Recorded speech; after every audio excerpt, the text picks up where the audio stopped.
the safe, boring, and extremely cheap drug that could cure aging. Forget Silicon Valley biotech wonder drugs. Leading gerontologists are making a historic bet on metformin. Lissa Harris wrote this story for Youth Now, Medium's digital magazine exploring the world being inherited, informed, and altered by the next generations. Old age is, we know, a gauntlet of chronic illness that almost no one gets through without some deep unpleasantness. Most people who reach the upper end of the average human lifespan begin, at some point, to accumulate diseases. For the most lethal maladies of the elderly, heart disease and cancer, the relationship between age and disease is logarithmic. As we grow older, our risk of contracting a chronic disease doesn't just increase, it accelerates. Michael Cantor would like to avoid this fate. He's not a fanatic, not the type to haunt biohacking subreddits for self-quantification tips, or take dozens of unproven anti-aging treatments in the off chance one will buy him some yardage. Cantor is a patent lawyer with a prominent practice in West Hartford, Connecticut, where his wife is the mayor. "I don't even like to take aspirin," he says. "I'm very nervous to do anything with respect to any other kinds of drugs." But still, if there were a reasonable way to stave off death, he'd like to try it. A decade ago, on a cycling trip in Bordeaux, Cantor met a man named Nir Barzilai, and the two became friends. A former Israeli army medic, now director for the Institute for Aging Research at the Albert Einstein College of Medicine in New York, Barzilai has become a globe-trotting evangelist for what is known as the geroscience hypothesis, the idea that if you use drugs to target the underlying biological mechanisms that drive aging, you can also delay or even altogether prevent the cascade of disease that accompanies the end of the typical human life. For the past several years, an effort has been underway in the field of gerontology to get a drug targeting aging approved by the FDA, with Barzilai leading the charge.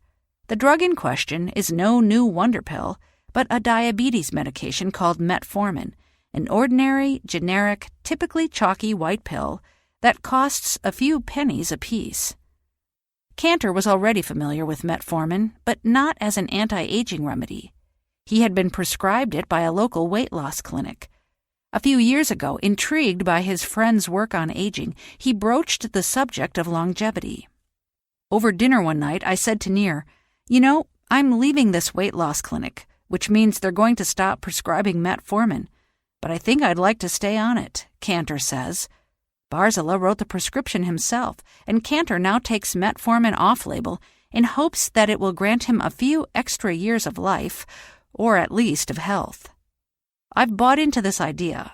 It's not just an idea, it's a fact, that you don't really die of old age," Cantor says. "Most people die of age-related disease." Although metformin's age-extending powers are unproven, Cantor doesn't mind being a guinea pig. He thinks the drug is subtly improving his health. "My experience is only positive," he says. "It's changed my metabolism." In the world of anti-aging research, there are any number of exciting potions in the pharmaceutical pipeline with the purported potential to extend the average human lifespan by several years or more. There are senolytics, which act like snipers, snuffing out old cells that have stopped dividing and have begun to secrete destructive inflammatory cytokines. Rapamycin, an immunosuppressant derived from an Easter Island bacterium, has lab mice living 25% longer than their unmedicated peers. Metformin, by contrast, is decidedly unsexy. Currently the 8th most prescribed drug in the United States, metformin has been plodding along in the medical world since the 1950s, when French doctors began using it to help diabetics keep their blood sugar under control. Scientists are now looking at it in a new light, ever since diabetes researchers observed that it appears to extend the lifespan of medicated patients slightly beyond that of ordinary non-diabetics, just enough to notice an effect, but nothing radical. Soon, Barzilai and a team of gerontologists from 14 top aging research centers will begin a clinical trial to study the effects of metformin on aging. The trial will be an ambitious 6-year, $77 million effort involving 3,000 patients and many of the brightest lights in the field of gerontology.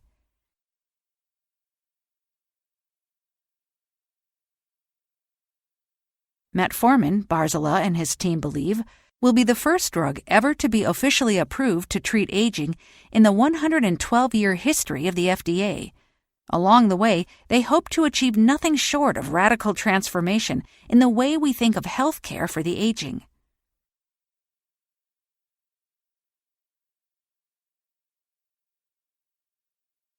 Metformin as an old age remedy is a high-stakes bet, and its supporters are putting everything on the table. If the clinical trial proves to be a bust, the effort to develop age-treating drugs will be set back years, if not longer. For all its importance to the emerging science on aging, metformin is a very boring drug. Even the name of the upcoming clinical trial has all the inherent hype of a wet blanket.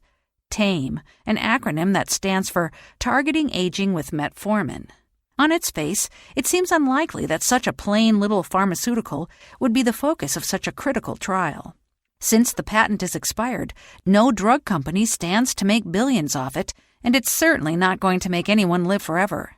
Even Barzilai, who has essentially staked his career on the lifespan-extending prospects of metformin, has a hard time mustering a lot of enthusiasm about the drug itself.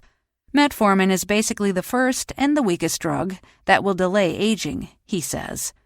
But it is, in fact, metformin's stodginess that makes it such a good candidate for the first anti-aging clinical trial. Using drugs to treat age is a venture into uncharted waters for the FDA. In order to convince federal regulators to take that step, TAME's backers had to choose a drug that held no surprises. A safe drug, a known drug, a cheap drug, a drug that doctors prescribe to millions of patients every year without a qualm. That kind of drug could be the tip of the spear for aging research, opening a new path at the FDA to the approval of more daring drugs and emboldening pharmaceutical companies to join the hunt for metformin's successors. The TAME trial has been in the works for years.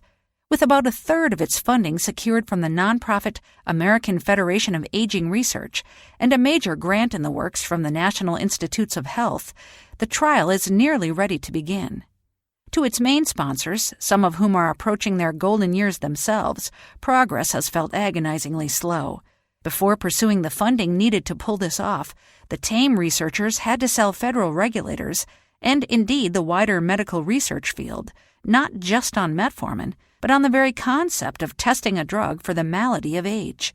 Scientists involved with TAME say the main obstacle in their path is that the regulatory world just hasn't caught up to the emerging science. In recent years, they say, science has learned quite a lot about how aging works and how drugs might be used to target it. The reason we don't have a drug for aging yet isn't that we haven't come up with any good candidates. It's that aging isn't technically a disease. The FDA, its mandate says very clearly, is to regulate medications and devices used in the diagnosis and treatment of diseases, says scientist George Kushel, director of the University of Connecticut Center on Aging and deputy editor of the Journal of the American Geriatric Society. If aging isn't a disease, the FDA has no regulatory authority to approve treatment for it, and if the FDA won't approve treatments, pharmaceutical companies won't make them. Absent an act of Congress, the FDA's mandate isn't likely to change to accommodate the goals of gerontologists. The TAME project seeks to make an end run around the whole logical conundrum by seeking approval to target a composite of age-related diseases, Barzilai says. In other words, if they can show that by targeting the underlying biological pathways that make an aging body more susceptible to disease, metformin can stave off a host of chronic ills, the TAME researchers can get the FDA's blessing. Once metformin has the official labeling language to back up scientists' anti-aging claims for the drug, the theory goes, pharmaceutical companies will be inspired to invest in more daring ventures, and then the truly miraculous drugs, the ones that could have us living healthily to 115 and beyond, might begin to flow through the pipeline. The prospect of radically altering the human lifespan raises all sorts of bioethical questions. Will longer-lived people consume too many resources? Will policy be able to catch up with our changing lifespans? Will the best medical technology be unevenly distributed, like pretty much everything else is? Barzilai has heard the arguments for years. He doesn't think much of them. You know, I get kind of frustrated when people are asking me if it's ethical that people will be healthier, he says.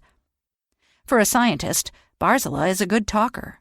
People who've spent time with him in person talk about his puckish sense of humor, his boyish ebullience. It could be the older brother to Mike Myers' Austin Powers character, as author Bill Gifford puts it. On the phone, Barzilai is charming and enthusiastic, ever ready with the elevator pitch. I warn him that I have a provocative question. What is aging? Yeah, it is provocative, he says. The true answer will take much longer than your deadline.